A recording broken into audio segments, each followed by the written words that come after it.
One Health, océan Indien.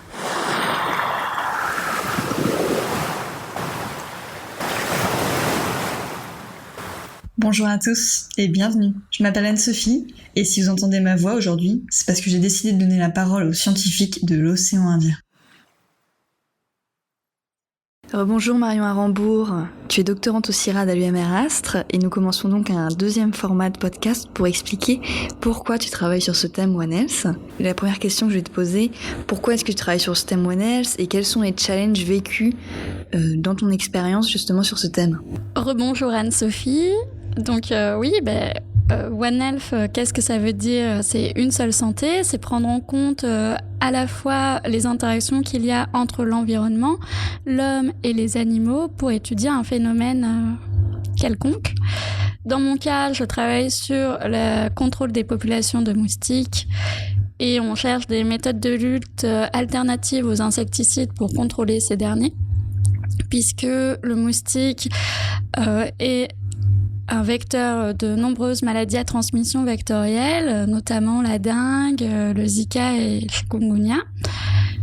Donc, ma thèse s'inscrit dans le DP One Health et cela fait sens puisque l'environnement va avoir un impact sur la dynamique des populations de moustiques. En effet, les populations de moustiques sont régies à la fois par les températures, les précipitations, mais aussi la disponibilité en gîtes. Les gîtes qui sont par exemple dans le cas du moustique tigre, des vases, des pots d'eau, des soucoupes, etc. Et donc, ces gîtes-là sont directement influencés par l'activité humaine en milieu urbain, puisqu'on va retrouver ces gîtes-là dans les jardins et qui sont créés par l'homme et entretenus par l'homme. Donc, il faut étudier cette interaction-là, sachant que les maladies vont être transmises ensuite aux hommes, qui peuvent se protéger, etc. Donc, c'est très important de prendre à la fois en compte l'environnement, tel que les températures, précipitations, le comportement humain, donc la création de gîtes par les humains, leur protection face aux moustiques, et également la dynamique des moustiques. Oui, donc je vois que c'est un thème qui est bien One Health. Oui. Est-ce que tu as des partenariats sur tes projets et si oui, qu'est-ce qu'ils t'ont apporté durant cette expérience? Alors, donc moi je travaille au CIRAD au sein de l'UMR Astre, mais ma directrice de thèse est Anne Mistran qui appartient à l'UMR Tétis du CIRAD et j'ai également un directeur de thèse, Pierrick Labbé, qui travaille au sein de l'ISEM, donc l'Institut de sciences évolutives à Montpellier. Sinon, nous avons pas mal travaillé également avec l'Agence régionale de santé à La Réunion, qui nous ont procuré des données relatives au suivi des populations de moustiques au cours du temps et également au cas de dengue à La Réunion suite à l'épidémie qui sévit actuellement. Donc, nos modèles permettent de prédire les populations de moustiques et l'impact qu'aurait leur méthode de lutte sur ces dernières. Et donc, on peut par la suite, grâce à leurs données, développer notre modèle et en échange leur faire un retour sur leurs actions de lutte. Nous avons également travaillé avec l'EID Méditerranée à Montpellier, qui eux aussi, de leur côté, font des suivis de populations de moustiques là-bas.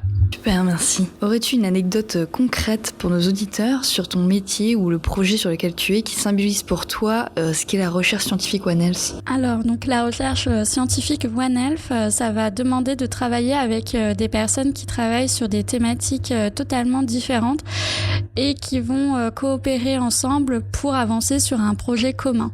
De ce fait, je travaille avec des vétérinaires, des épidémiologistes, des virologues, des entomologistes, etc. Et de formation, je suis plutôt une modélisatrice. Et donc au départ, et notamment lors des réunions d'équipe, et il faut bien avouer que pendant les comptes rendus, je ne comprenais pas grand-chose. Mon activité pendant les réunions consistait principalement à hocher la tête et à dire oui.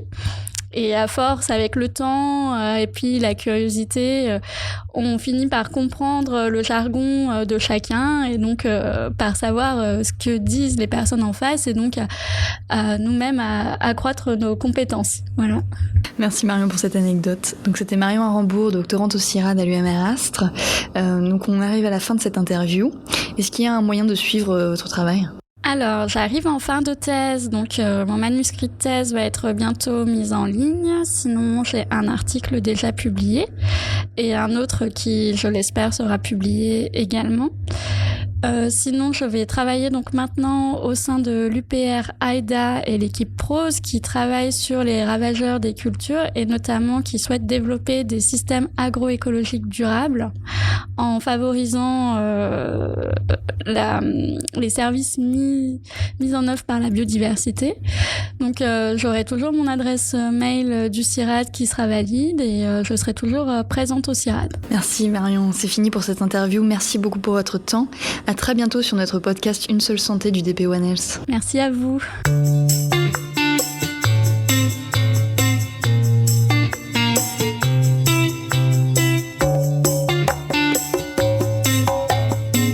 Merci de nous avoir écoutés. Retrouvez-nous le mois prochain pour découvrir le prochain invité. À très bientôt sur Une seule santé. Un podcast réalisé par le DP One Health Océan Indien.